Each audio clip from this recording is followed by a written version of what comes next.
Good morning મિત્રો. 7:30 થયા અને આપણે 7:30 બદલે 7:30 ઉઠાઈ વધારે હોઈ ગયું છે અને આંજવાળું છે ને આ રીતની કંઈક હોટલ છે. તમે જુઓ રાતે અંધારામાં દેખાતી નથી. ચા પી લીધી છે, સવારમાં ઉઠી ગયા છે. હા ભાઈ યાર વાતો કરવી છે. ત્યાં 7:30 ઉઠવાનું હતું પણ આ ભાઈ ઉઠાડતા હતા, અમે ઉઠ્યા નહીં. અત્યારે કેટલા વાગ્યા?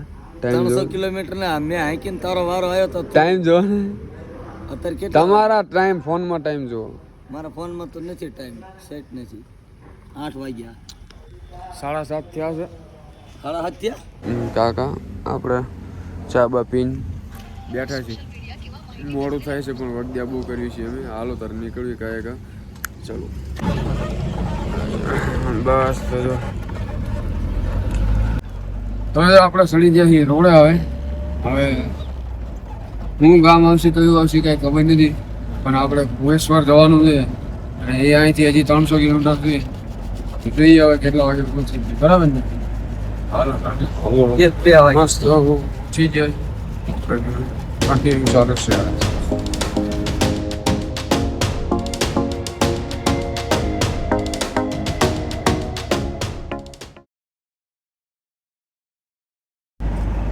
ઓનલાઈન બની જાય રોડ પર ભુવનેશ્વર વાળા પણ અડધી સુધી બની જાય ને અડધો રોડ હજી સિંગલ પટ્ટી છે. છેક લગી જંગલ હે ને કાકા? કાકા પેલા આવતા હતા અહીંયા. કાકા તમે આવતા ત્યારે આટલો જ રોડ હતો કે હજી આનથી આંકડો હતો? આનથી આંકડો.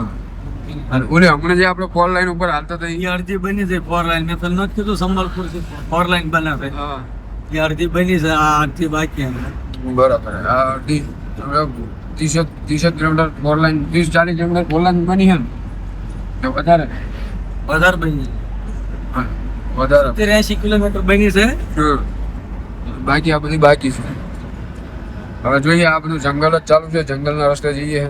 આગળથી પાછી 4 લાઈન બની એવું દેખાય છે. હા બરાબર. એટલે આવડું ગામ હતું એટલે હે ને.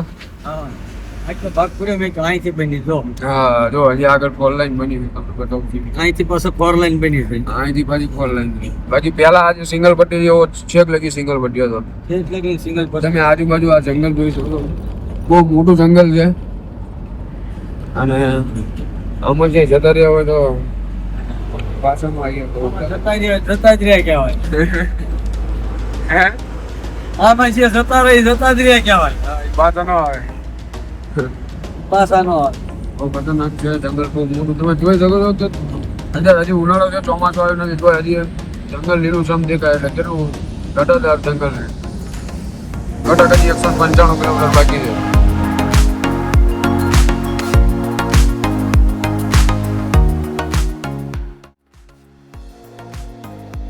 મિત્રો અત્યારે આપણે ઉભર્યા છીએ રસ્તામાં. એક ગામ આવ્યું. ગામ તો કયું આવ્યું મને નથી ખબર.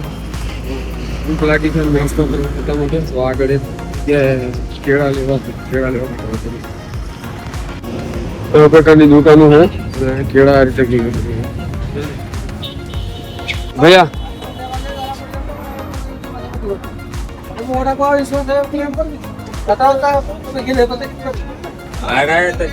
भैया केला दीजिए ना. क्या रुपए है? 60 रुपये. તો મિત્રો આપણે થોડાક કેળા લીધા છે અને થોડાક બિસ્કિટ લીધા છે.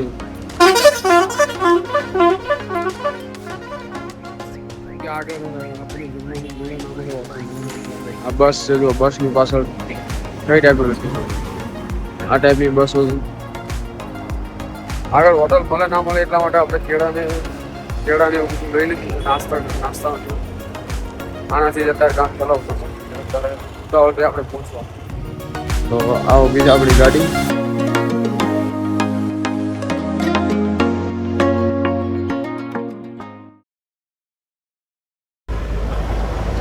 કાકા આપણે ગાડી આપી ટાઈમની વાત કરો તો 11 વાગ્યા છે. જુઓ તમારી લોકેશન.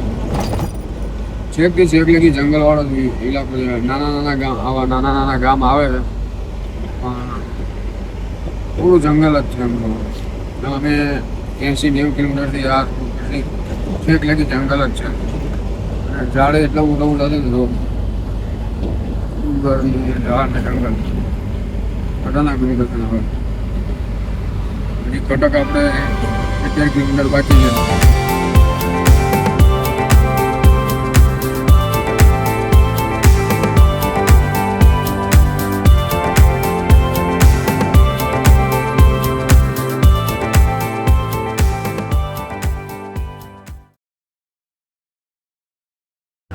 તો ફાઇનલી મિત્રો આપણે પહોંચી ગયા છીએ ઓડિશામાં કટક, અને અહીંયાથી આપણું લોકેશન હજી 40 કિલોમીટર બાકી છે. અને હું તમને બતાવવા માંગુ છું કે શું કેટલી સુંદર મજાની નદી છે, તમે જોઈ શકો છો.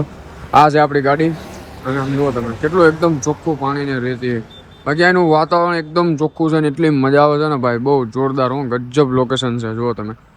મેં કીધું લાવો તમને બતાવી દઉં, એટલે હું આમ બ્રિજ ઉપર ઊભો રહ્યો છું. હજી અહીંથી આપણે 40 કિલોમીટર બાકી છે. 40 કિલોમીટર આપણું લોકેશન બાકી છે ભુવનેશ્વર. હજી આપણે કટક પહોંચ્યા છીએ, હજી ભુવનેશ્વર જવાનું છે, ખાલી કરવાનું છે. થોડું ઉતાવળ છે, તમને હું બતાવવા માટે ઊભો રહી ગયો તો અહીંયા કણે કે જુઓ તમે ખાલી કઈ ટાઈપનું ખાલી આમ વાતાવરણ એટલું ચોખ્ખું લાગે છે ને એટલું શાંત ને મજા આવે છે ને કે વાત કરો. આ જુઓ તમે, આ નદી છે, આ બહુ મોટી નદી છે. હવે નદીનું નામ તો મને ખબર નથી આ કઈ નદી છે, પણ બાકી છે જોરદાર. જો તમે વચ્ચે વચ્ચે આમ ટાંપુ જેવું આમ બેટ હોય ને એવું લાગે છે, આમ કઈ રીતનું જુઓ તમે. મિત્રો ફાઇનલી આપણે આપણા લોકેશન ઉપર પહોંચવા આવ્યા છીએ. બતાવી દઉં, ચાલો. જો 2 મિનિટ ને 8 સેકન્ડ, અને કાકા જે હોતા છે તો મિત્રો આપણે લોકેશન પ્રમાણે જઈએ, પણ આમ તો જો રસ્તો કેવો છે, લોકેશન હજી આગળ બતાવે છે.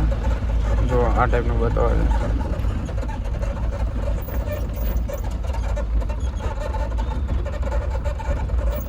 તો લોકેશન ઉપર તો પહોંચી ગયા, પણ મને એવું લાગે છે કે પાછળનો ગેટ હોય એવું.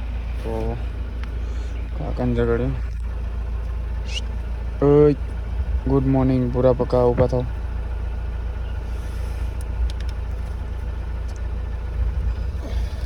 ઉઠો, ઓય ઊભા થાવ. એટલે એ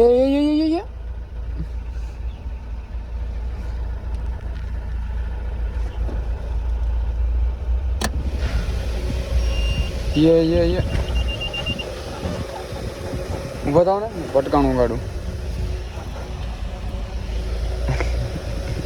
ક્યાં ખાલી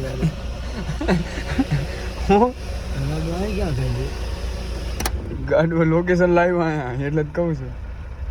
અહીંથી તો મારો ખૂટી રહ્યો, ધરતી શેડો આવી ગયો. હવે આગળ વંડો છે. હવે અહીંથી તો ગઈ ક્યાં તો આપણે જવું છે. આ ગયા જ નથી દેખાતો.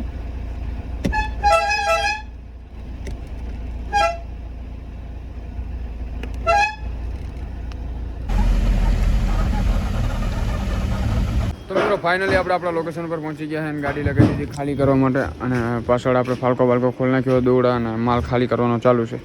તો હવે ખાલી થઈ જાય પછી વિચાર્યું કે હવે ક્યાં જવું છે. બરાબર, તો પહેલાં ખાલી કરી લઈએ ગાડી. હાલો.